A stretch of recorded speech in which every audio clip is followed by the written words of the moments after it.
Why did the United States leave the gold standard? Basically because the gold standard constrained the federal government.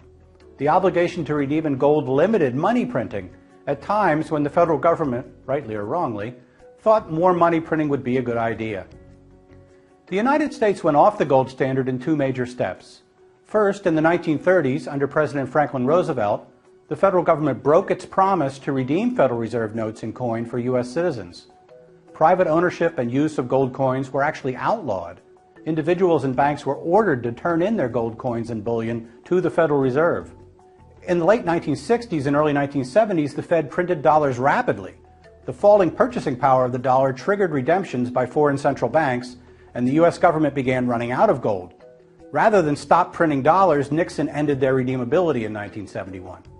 The money printing then accelerated, culminating in double-digit inflation around 1980.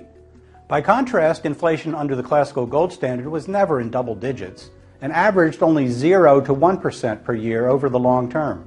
A common objection to a gold or silver standard is that there can be random shocks to the supply or demand curves for metal, and that these will make the purchasing power of metallic money unstable. But historically, this was not much of a problem. For example, after the major supply shock of the California gold rush of 1849, as the gold dispersed over the entire world, the resulting inflation was less than 1.5% per year for about 8 years. Thereafter, the price level leveled off, and later gradually declined as the world output of goods grew faster than the stock of gold.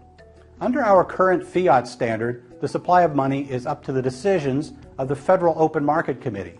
There's no self-correcting market tendency to prevent the creation of too much money under that system. The fate of the dollar rests with a handful of political appointees.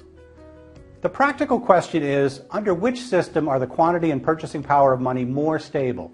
In other words, which system better limits inflation? The answer to that question is clear from the historical record. Gold and silver standards have dramatically outperformed fiat standards around the world in providing stable low inflation.